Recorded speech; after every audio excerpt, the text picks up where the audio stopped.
નમસ્કાર મિત્રો, સ્વાગત છે આપનું મારી ચેનલ એચએસ ટ્યુટોરિયલમાં। આજે આપણે ત્રિકોણમિતિના જે ઉપયોગને લગતો એક વિડિયો છે, એક ખૂબ જ ઇન્ટરેસ્ટિંગ ટોપિક છે, એ લઈને આવી ગયા છીએ। આશા કરું છું કે મારા વિડિયો આપને ખૂબ ઉપયોગી નીવડશે અને આપને ગમતા હશે।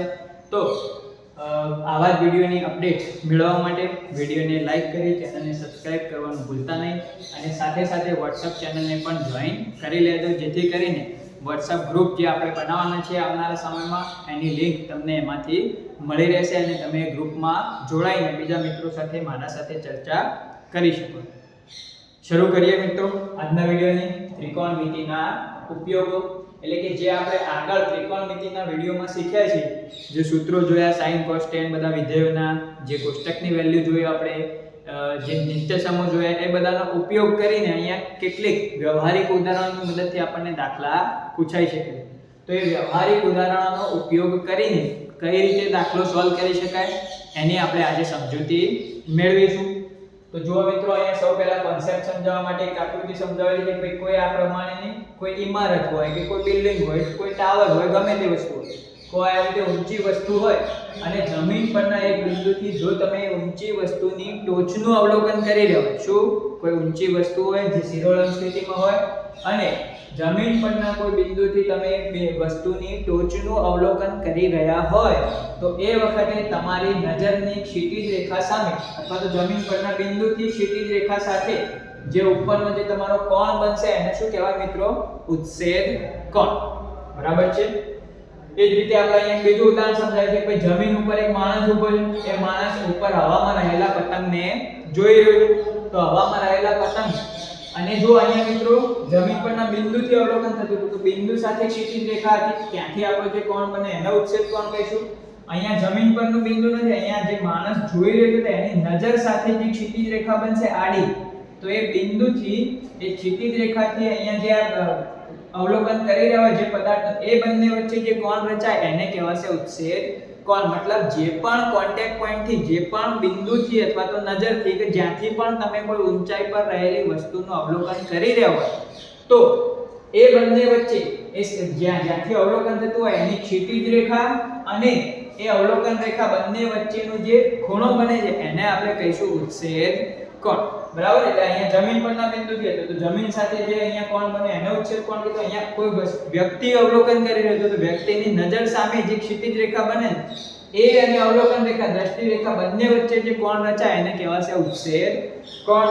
તો આ કોન્સેપ્ટ સમજી લેજો મિત્રો ઉત્સેદ કોણનો। એ રીતે બીજો એક ખૂણો છે અવક્ષેપ કોણ। આમાં આનાથી ઊંધું હોય કોઈ ઊંચી ઇમારત કે બિલ્ડિંગ કે એની ટોચ ઉપરથી જો એના ટોચના બિંદુથી તમે તળિયા ઉપર રહેલી કોઈ વસ્તુનું અવલોકન કરી રહ્યા હોય, તો એ વખતે અહીંયા અવલોકન બિંદુની ક્ષિતિજ રેખા અને આ દ્રષ્ટિ રેખા બંને વચ્ચે જે કોણ રચાય ઉપરની તરફ એને કહેવાશે અવક્ષેપ કોણ। પરંતુ આ અવક્ષેપ કોણની વાત કરો, ઉત્સેદ કોણની વાત કરો, બંનેના મૂલ્યો મિત્રો હંમેશા કેવા રહેતા હોય છે? સમાન। એટલે કે રકમમાં તમારા અવક્ષેપ કોણ લખ્યો હોય કે ઉત્સેદ કોણ લખ્યો હોય, બંનેના મૂલ્યો સેમ જ રહેશે। કેમ તમને સમજાવું। આ આકૃતિમાં જો અહીંયા અવક્ષેપ કોણ બને અને જમીનથી અવલોકન કરતા હોય તો અહીં શું બનશે મિત્રો? ઉત્સેદ કોણ। તો જો અહીંયા તમે ધ્યાન આપો તો એક Z પ્રકારની આકૃતિ બને છે। તો Z પ્રકારની આકૃતિમાં આ જે બે ખૂણા હોય એ શું કહેવાય મિત્રો? યુગ્મ કોણની જોડ। અને યુગ્મ કોણની જોડ આપણને ખ્યાલ છે, આપણે શીખેલા છે યુગ્મ કોણની જોડના ખૂણાના માપ કેવા હોય? સરખા। એટલે તમને રકમમાં અવક્ષેપ કોણ આપ્યો હોય કે ઉત્સેદ કોણ આપ્યો હોય એના મૂલ્યો હંમેશા કેવા રહેશે? સમાન જ રહેશે। તો આ જે કોન્સેપ્ટ છે એને સમજી લેજો, ધ્યાનમાં રાખી લેજો, એના ઉપરથી આપણે અગાઉના દાખલાઓની ચર્ચા કરીશું। તો પહેલો દાખલો મિત્રો કહ્યું છે કે જમીન પરનો એક ટાવર શિરોલંબ સ્થિતિમાં ઊભું છે। શિરોલંબ સ્થિતિ એટલે કે ઊભી સ્થિતિમાં તેના પાયાથી 15 મીટર દૂર રહેલા જમીન પરના એક બિંદુથી, એટલે કે ટાવરના પાયાથી જમીન ઉપર 15 મીટર દૂર એક બિંદુ રહેલું છે। તો એ બિંદુથી ટાવરની ટોચના ઉત્સેદ કોણનું માપ કેટલું છે? 60। તો ટાવરની ઊંચાઈ શોધો। હવે મિત્રો આ પ્રકારના જે દાખલા હોય છે એમાં રકમ લાંબી હોય છે પણ સોલ્યુશન ખૂબ જ નાનું છે અને એકદમ ઈઝી ટ્રીક, ઈઝી મેથડ તમને સમજાવું છું કે તમારે આ પ્રકારના દાખલાઓમાં શું કરવાનું। તો જ્યારે પણ આવો કોઈ દાખલો પૂછવો હોય તો તમારે કાટકોણ ત્રિકોણ લઈ લેવાનો। પહેલું કામ, કાટકોણ ત્રિકોણ મેં અહીંયા લઈ લીધો ABC। ત્યારબાદ અહીંયા આખી રકમની અંદર અવશેષ કોણ આપેલો હોય કે ઉત્છેદ કોણ આપેલો હોય, જે પણ આપ્યું હોય એ ખૂણાનું મૂલ્ય તમારે હંમેશા આ જગ્યાએ મૂકી દેવાનું. ત્રિકોણ ABC લો, PQ લો, જે પણ લો, પણ અવશેષ કોણ ઉત્છેદ કોણ જે પણ માપ તમને આપ્યું હોય એ માપ તમારે અહીંયા આ ખૂણાની જગ્યાએ મૂકી દેવાનું રહેશે. તો આપણે અહીંયા આખી રકમમાં એક ખૂણાનું માપ આપ્યું 60, તો એક ખૂણાનું માપ આપણે અહીંયા મૂકી દીધું 60. ત્યારબાદ રકમ ઉપરથી જુઓ આ પ્રમાણે ખૂણો તો મૂકી દેવાનો, આ તો ફિક્સ વસ્તુ થઈ ગઈ. હવે તમને બાકીની જે આકૃતિ છે એમાં ત્રણ બાજુમાંથી કોઈ એક બાજુનું માપ આપેલું હશે અને બીજી બાજુનું માપ શોધવાનું કહેલું છે. તો આ પ્રકારના દાખલાઓમાં આ જ કોન્સેપ્ટ લાગુ પાડવાનો છે. બરાબર? તો અહીંયા જુઓ કયું માપ આપેલું છે, તો તેના પાયાથી મતલબ ટાવરના પાયાથી જમીન પરના બિંદુ કેટલું દૂર છે, 15 મીટર દૂર. તો ટાવરનો પાયો આપણે B ગણી લઈએ, જમીન પરનું બિંદુ C ગણી લઈએ, તો ટાવરના પાયાથી જમીન પરના બિંદુ વચ્ચેનું અંતર કેટલું આપે છે, 15 મીટર. તો આપણે અહીંયા લખી દીધું 15 મીટર. હવે શોધવાનું શું છે એ જુઓ, તો ટાવરની ઊંચાઈ શોધવાની છે, મતલબ AB નું માપ આપણે શોધવાનું છે. તો આપણને હવે આકૃતિમાં ખ્યાલ આવી ગયો. સિમ્પલ આખી રકમ જોવાની, જે પણ ખૂણો આપે અહીંયા મૂકી દેવાનો. પહેલું કાટકોણ ત્રિકોણ લઈ લો, જે ખૂણો આપે અહીં મૂકી દો. પછી તમારે શું જોવાનું છે, કોઈ પણ બે વસ્તુ, એમાં એક વસ્તુ આપેલી હશે અને એક શોધવાની હશે. તો જે આપેલું હોય એ કઈ બાજુનું માપ આપેલું છે ત્રણમાંથી એ રકમ પરથી સમજીને તમારે લખી લેવાનું છે અને ત્યારબાદ શું શોધવાનું છે એ સમજી લેવાનું. તો અહીં આપણે AB શોધવાનું. તો હવે જુઓ ખૂણાની સામેની બાજુનું માપ શોધવું છે અને પાસેની બાજુનું માપ આપેલું છે. તો આપણે કયું વિધેય લાગુ પાડીશું, સામેની બાજુ ભાગ્યા પાસેની બાજુ. તો tan વિધેયનો આપણે ઉપયોગ કરીશું. તો આપણે લઈ લીધો ખૂણો C હતો તો આપણે લખ્યું tan C. tan C બરાબર સામેની બાજુ AB ભાગ્યા પાસેની બાજુ શું થશે, BC. C ના જગ્યાએ ખૂણો કેટલો આપેલો છે 60, તો આપણે લખ્યું tan 60 બરાબર AB ના છેદમાં BC. BC નું માપ કેટલું આપ્યું હતું 15, તો એ મૂકી દીધું. tan 60 ની વેલ્યુ કોષ્ટક ઉપરથી યાદ હોવી જોઈએ કે tan 60 નું મૂલ્ય કેટલું થાય, વર્ગમૂળમાં 3. તો આપણે મૂકી દીધા વર્ગમૂળ 3 બરાબર AB છેદમાં 15.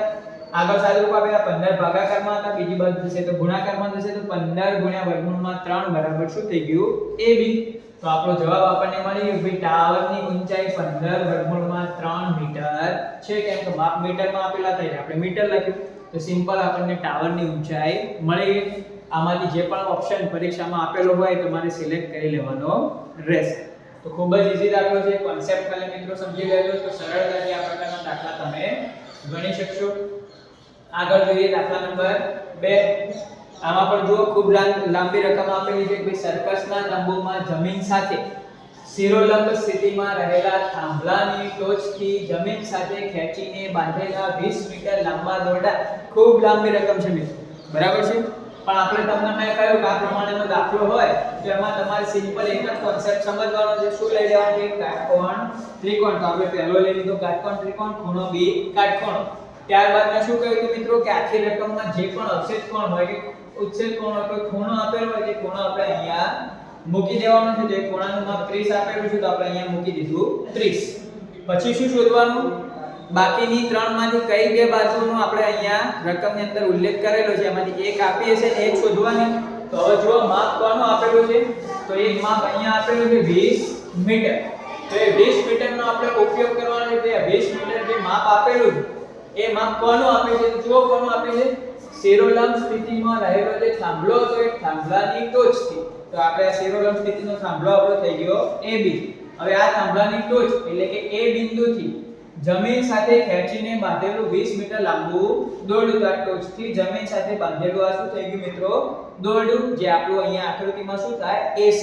તો એનું માપ આપણને કેટલું આપેલું છે 20. તો એ આપણે અહીંયા મૂકી દીધું. હવે શોધવાનું શું છે, તો થાંભલાની ઊંચાઈ શોધો. થાંભલો કયો હતો, જે શિરોલંબ સ્થિતિમાં છે, તો મતલબ AB નું માપ આપણે શોધવાનું છે. તો ઈઝી છે, રકમની મદદથી ખૂણો મૂકી દેવાનો.